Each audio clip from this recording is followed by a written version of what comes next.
Games Community, Assalamualaikum kanyukatan. Peace be upon you yung ibig sabihin po nun. Bienvenidos or welcome to the Great Santa Cruz Island Lagoon. So ito pong the Great Santa Cruz Island is a protected landscape and seascape. So since protected area po siya, magle-less po tayo ng ating ikutin. We will be crossing less than 1/4 to the total area kasi kung nilibutin po natin yung buong mangrove, kukulangin yung isang araw sa sobrang lawak. And aside from that, yung ibang areas po, i-designate na namin sa mga presence ng mga biodiversity such as yung mga birds, pati na din po ng mga bats. So para hindi po sila ma-disturb or mabulabog, hindi na po namin madalas pinupuntahan. So while nasa tour po tayo, ito pong boat na ginagamit natin ngayon, ito ay donation lang po sa amin ng Yellow Boat of Foundation, so headed by Doc Anton Lim and the late Ma'am Gina Lopez. So aside from fishing, secondary source of livelihood po ito ng mga local. So sa pagpunta nyo dito, sa paggamit nyo ng 3 yellow boat, that's equivalent to 6 families yung tinulungan nyo for today. Nice. So on behalf of the community, muchísimas gracias. So ito naman pong boat na ginagamit natin ngayon, design po yan siya as flat bottom boat, so wala po siyang kapig. So, I just want to assure you po sa inyong lahat, ever since sa pagdadala ko ng tour, wala pa po kaming record na tumaob yung bangka. Or may nalunod. Thank you, Lord. Pero, baka pa lang po, kayo parang mauna. Wag naman. There's always a first time, ika nga. So, kung meron man pong tataob ngayon, kayo po yung kauna-unahang ilalagay namin sa tarpaulin. Kung nakatagang bienvenidos. Doon po banda. Okay. So, kidding aside, kung napapansin nyo, kahit mababaw lang po yung tubig, by the way, swimming or walking is very prohibited. Sa dahilan, kapag may presence ng seagrass, always yan nag-indicate na may presence ng stonefish. The most venomous fish sa buong mundo. So, nandito po sa amin. So, although yung mga stonefish na ka-aggressive, pero pag naapakan natin, yung mga tinik po nila naglalabas ng venom.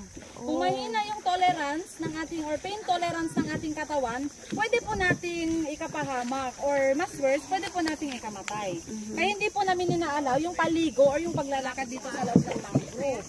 Yan. Then below us, makikita niyo po yung presence ng mga seagrasses. Yung tawag namin dyan in local, mga lusay.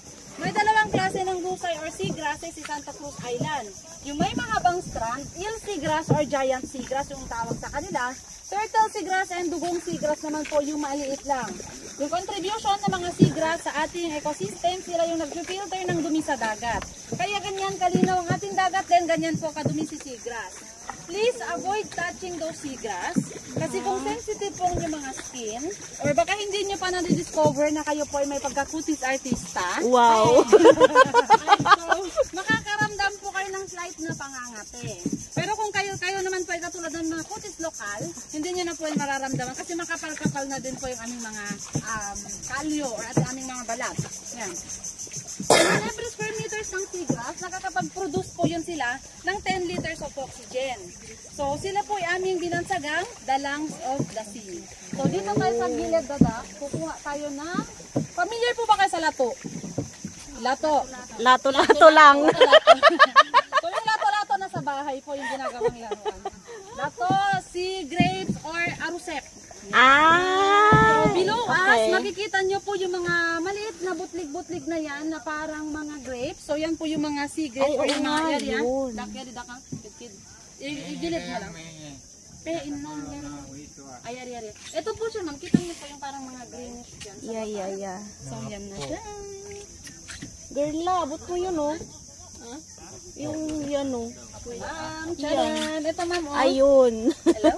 Ayan. Ito po yung lato. Hindi naman lato. Ar-arusip, ma'am.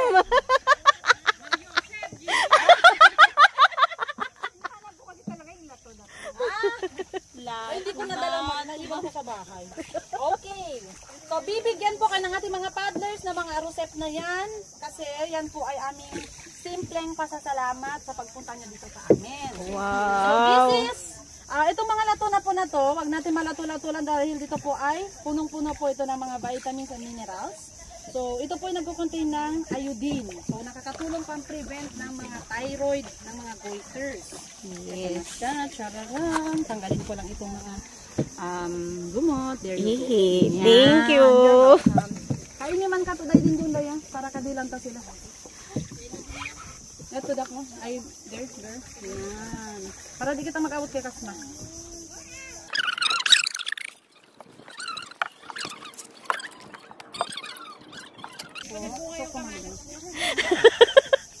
Tanungin mo muna ma'am kung meron dito. Yes po. So, sa tanong na yan, wala po kaming mga gulay kasi hindi po nabubuhay yung mga gulay dito. Kasi yung island po is atoll. Ano po siya?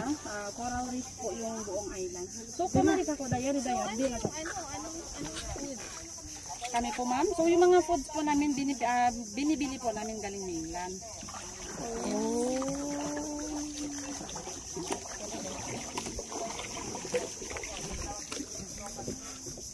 Maluway pa karetas na. Sea grapes.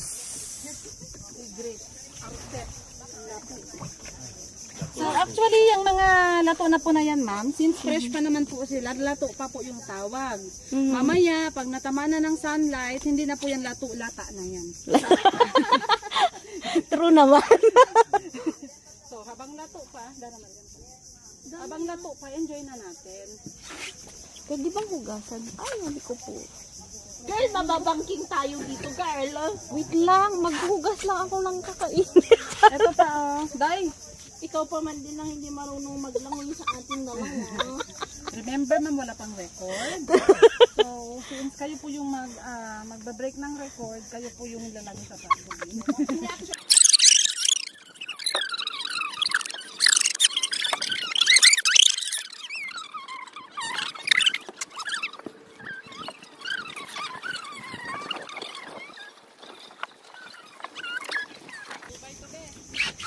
Ay, subay to.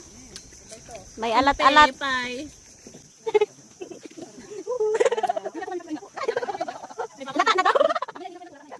So once again, dito po sa loob ng The Great Santa Cruz Island Lagoon, marami po tayong makikita dito kasi punong-puno or kami po isagana sa aming mga natural resources. So isa na po dyan yung mga kinakain yung mga lato. Then aside from lato, marami din po kaming mga isda, si cucumber, si urchins at marami pang iba. So kung blessed man po kami sa mga seafoods, yun naman po ay hindi po kami blessed sa mga pananim tulad ng mga gulay. So hindi po kasi magso-survive yung gulay dito sa amin kasi yung island po is atoll. Then wala po kaming fresh water dito sa aming isla. Yung fresh water namin ma'am, sa mainland pa po yan. Doon po sa mainland. So everyday po kami tumatawid para bumili ng tubig. Kaya pag umuulan dito sa amin, blessings. Kasi instead na bibili pa kami doon, mag-iigib na kami ng tubig ulan. Pero ibang usapan naman, pag yung ulan is nasa isang buwan na, hindi na siya blessings. Wala na kaming livelihood. Yan. So kung napapansin nyo, yung naunang grupo sa atin, nag-stop po sila rito or huminto po sila dito. So ito pong tour natin for now, this is not just an island hopping or nature appreciation with fun, kasi ito po ay eco-tour din po siya. So baka po kayo hindi po na-inform ni Elaine, baka nakalimutan din ni Elaine. So kailangan ko po ng inyong participation and cooperation. Kasi after po ng ating tour, meron tayong exam. Wow. Yes. Kami sa exam. Yan. So kailangan nyo pong pakatandaan yung mga lahat ng binibigay kong information kanina. Kasi yung hindi po makakasagot, may iwan na dito. Wow. Okay na ako maiwan. Okay. Para naman ang dawan mo. Okay. Yan. So, sisimulan ko po dito sa ating mga mangrove. Kung napapansin nyo, kahit saan anggulo tayo tumingin, puro puno. So, lahat po yan ay mga mangrove. In Tagalog, mga bakawan. Wala kaming baka 2, baka 3, baka 4. Bakawan lang. Yun nandito sa Santa Cruz Island. So, meron po kaming 12 klase ng bakawan or mangrove. Pero ang dominant, dalawa lang. Si babaeng bakawan at si lalaking bakawan. Totoo? Unfortunately for mangrove, hindi pa po sila gano'ng ka-gender sensitive. So, wala pa po kaming baklawan. Okay. Or bakawang bakla. Pero never mind, pinaglalaban na yan. Balik na dito, kumpleto na sila. Yan. So dahil po sa massive population ng babae at lalaki, ladies and gentlemen, in front of us, ito po yung iconic bakawan ng Santa Cruz Island Lagoon. Kasi ito po yung nag-iisang bakawan or bukod tangi sa lahat dahil sila lang po yung magkasama yung babae at yung lalaki. So special po ito para sa amin. So bago ko i-share sa inyo yung kanilang love story, uunahin muna natin, alamin yung kanilang gender. So, magje-gender reveal po tayo ngayon. So, uunahin po natin kilalanin si babae. Dito po, to my right, ito si babaeng bakawan. Broad po yung kanyang dahon or malapad. Nakabuka na kaagad. Yes, broad malapad. Kamagaling eh. Okay. To my left, ito naman si lalaki. Oo nga. Pointed, matulis. Kaya So, pala. I think madali naman kung tandaan, no? Malapad si babae, matulis si lalaki. Yan. Pagdating sa kanilang flowers distribution, pag babae, in every stalk, multiple flowers or mabulaklakin. Yan. Si lalaki po, to my left, every stalk, aside from pointed, matulis, yung bulaklak niya, dalawa-dalawa lang, every stalk na parang coffee beans. Yan. So, dalawa-dalawa lang po yung bulaklak ng lalaki. Yung mga bulaklak na yan, kapag po sila ay nagiging matured na or ready na po for tree planting, ganito po yung magiging outcome, yung parang mga bunga dyan sa taas. So, yung mga bunga na yan, in sa Malbangingi, tinatawag po namin yung mga tongke. Parang sitaw. Yes. In English, mangrove propagule. Mangrove propagule, mamaya na yung spelling. Basta mangrove propagule na lang tayo. Si mangrove propagule, as you can see, sila po ay nasa taas. Pag yan po ay nagiging matured, eventually, nagiging marupok. Madaling ma-fall. Wow. Pagka-fall, yan. Pagka-fall, tatama sa maling tao. Ouch. Ouch. Tatama sa soft area tulad ng putik or buhangin. Doon na magsisimula ang bagong buhay ng bakawan. Si babaeng bakawan, yung bulaklak and propagule na napoproduce niya, puro babae. Pag nahulog yung propagule ni babae, yung kalalabasan po niyan, puro babaeng mangrove. Same lang sa senaryo ni lalaki. Lalaki yung propagule, pag nahulog, lalabasan or kalalabasan din po niya, puro lalaking bakawan. So kung ganun yung kanilang mode ng propagation, since hulog ng hulog lang yung kanilang trabaho, itong si babaeng bakawan should grow among babaeng bakawan lang. Dapat nasa separate area po yan. Kasi doon po sa entrance point, hanggang papunta dito, puro lalaking mangrove na yan. So as a locals, nalibot na po namin yung buong mangrove area. Nagtaka po kami, bakit silang dalawa lang yung magkasama? Bakit nga ba? Si babaeng bakawan at si lalaking bakawan. Hindi lang po sila magkasama. Pagka-intertwine po, yung kanilang mga roots and yung kanilang mga branches, kung titingnan natin, magkayakap pa. Yes po, ma'am. So ito po yung pinagmamalaki ng aming community, ang bakawan na may Forever. Oh, wow.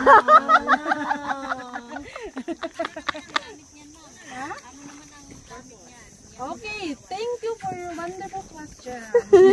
Okay, so yung purpose po ng mga bakawan ay yung kanila pong role sa ating ecosystem. In every hectare of healthy mangrove forest, nakakapag-produce yan sila ng 1 tons of fisheries product, equivalent to 1,000 kilograms ng mga isda, sea cucumber, sea urchin, sea grapes at marami pang iba. And aside from that, sila din po yung nagiging barrier. First defense kapag may natural calamities, tulad ng storm surge, typhoon, buyag-buyag, tsunami, sila po yung pumoprotect sa aming community. Kaya napaka-bless ng isang lugar kung marami tayong tanim na puno, lalong-lalo na yung bakawan. So please observe po natin yung mga roots ng mangrove. Kung titingnan lang po natin, parang magulo yung kanilang mga roots. Pero sobrang halaga po nila sa ating mga fisheries product. Kasi yung mga roots ng mangrove na yan na po yung nagsisilbing tirahan ng mga maliliit na isda.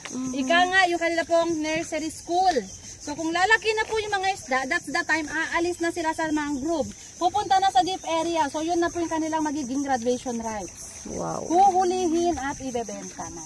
Ouch. Papuntang beachfront. So lahat po ng mga binibenta doon sa beachfront, lahat po yung nanggaling dito. Harvest po yung lahat ng mga locals. Buhaya, crocodile, alligator, wala po dito sa island. Ay, Ma'am, sa Senate lang. so, wala pong buhaya dito sa amin. Kasi during, dahil na din po siguro sa climate change, yung mga buhaya po umalis na dito. So, pumupunta po sila dito tuwing malapit ng eleksyon. Pero hindi sa mangrove, doon po sa community. After po nun, hindi na nagpapakita, ginoghost na kami. Wow. Okay. So at the same time, ladies and gentlemen, nandito po tayo ngayon sa ating next itinerary, meeting or handling the non-stinging jellyfish. Jellyfish. So below us, nandyan po yung mga jellyfish, yung mga kulay brown na yan. Ay, jellyfish yun. Pag nagdihil jellyfish, sibi-sibi at jagarha para dumangan sila. Ano itong brown? Jellyfish. Jellyfish. Dikya. Yan. So sa buong mundo, meron po tayong more than 2,000 species ng mga jellyfish. Pero yung non-stinging, nasa 7 lang po out of 2,000. Luckily for Zamboanga City, nandito po sa amin yung isa. Ito po mga jellyfish na po na to, sila po ay tinatawag na mga upside down non-stinging jellyfish. Sa dahilang sila po ay nakabaliktad. Ito po yung kanilang natural state. Yung tentacles nasa taas, yung ulo naman po nasa baba. Kahit ilang beses po natin ito kunin, flip, and pag ilalet go natin po siya, after how many seconds, kukuha lang yan ng buwelaw, kuso po yan silang babaliktad. So hence the name upside down. So part po ng ating tour, you're going to hold the jellyfish, pero before nyo hahawakan, i-demo ko lang yung proper way kung paano yung tamang paghawak. So when it comes to handling our biodiversity, 3 letters is a must. PLC, tender, love, and care. Kung hahawakan natin si jellyfish, make sure yung kamay natin nasa water level lang. Bawal na bawal po yan iangat sa tubig. May tendency sila po ay masosuffocate. Pwede po nilang ikamatay. Kung gustong tingnan yung kanyang kabila or side view, wag po natin treat na parang tayo po ay nagluluto ng pancake. Kung saan naman ibaliktad. PLC pa rin, ganito lang po. Let go muna, mahirap man, pero kailangan natin i-let go. Let go. Grab from the top, slowly turn. So ito po yung kanilang ulo. Bell shape with a flatted head. Nasa kabilang kanilang tentacles. It has 100 mouths pero walang ngipin. Kaya ay guarantee hindi po yan makate. Hindi rin po yan masakit. Masakit pa po yung ex natin dito. Hi, Kiara. So lastly, kung gumagamit ng lotion or sunscreen, hugasan lang po yung kamay sa dagat para ma-remove natin yung mga chemicals. So para hindi natin makakontaminate si jellyfish. And aside from that, isa po sa ikinababahala ng locals, baka po sila masasanay sa lotion. Hindi po namin ma-afford. Yes. So everyone will be guided. Bibigyan po kayo natin mga paddlers. Then please kindly off muna yung payong para comfortable po kayong humawa. Yes, ma'am. Sige po. Wait lang po. Yes, of course. Pwede ka dito, ma'am. Upo ka po dito. Truly? Yes. Ayun. Tapos pag hawak gano'n yung kamay, medyo ibuka yung kamay para mag-i-insert. Di ba? Yan ba? Ay, wow. Yan. Uy, nag-ano. Yan. So kung gusto niyo pong hawakan si jellyfish, bibigyan po kayo natin mga paddlers. Then kung kayo po ay natatakot, okay lang naman po kahit hindi nyo na po hawakan. Yan. So, lumalayo. may mga mangilan-ngilan din po kasi akong mga guests is parang natutrauma naman kasi na-sting daw po sila ng jellyfish. So yung mga jellyfish na po na yun po ay mga box jellyfish, which is busi ba kubusay dakal busong box jellyfish po yun. So hindi po yun nahahawakan, and that's very highly venomous. So nakakadelikado or nakakamatay. So kayo ma'am, gusto niyo po bang matry na hawakan si jellyfish? Okay ma'am, meron tayo dito medyo malaki-laki. So ito mga jellyfish na po na to, sila po ay mga edible. Yes, edible. Pwede po yung kainin. Yes, pero kahit edible, hindi po namin yan i-allow na sila po ay kainin. Kasi sila po kasi ay primary diet ng marine sea turtles. Pagkain po ng mga pawikan. Mas mabigat. So actually, ma'am, yung adult size po nila, they can reach into 11 inches in diameter. Oh, ito nga po. Hindi pa to adult. Try nyo po ma'am, ibaliktad. Tulak nyo po sa taas. Bumaba! Kinokontrol ko yung sarili ko. Ito ma'am, Pa rin hanggang dyan. Yan. Tapos sabi pa edible. Diretso na sa ano? Hey girl! Tapos after maghawak po, please kindly wash your hands para ma-remove yung parang slimy. So, Truly. yung paggamit ng mga ating makina, yung mga LSC, kasi para po hindi po mamamatay o masisira yung mga corals pati na din yung mga jellyfish. So yan po mga jellyfish na po na yan, sila po ay tinaguriang the lazy jellyfish. Bakit? Lazy. So bakit? Sa dahil lang sila po kasi ay nakatihaya lang buong magdamag. Oo nga po sabi ko Sila na po kasi nakahiga lang. Regarding sa kanilang diet, so may diet po yan. So sila po ay kumakain ng algae and plankton. Yan. So currently, nandito po tayo ngayon sa tinatawag naming one way kasi one boat at a time na nagkakasya. Like kanina, malapad yung daanan. Truly. Please kindly observe both sides. Puro lalaking bakawan. Oo nga, oo. Ayan. So hanggang dito po man yung presence ng mga jellyfish natin.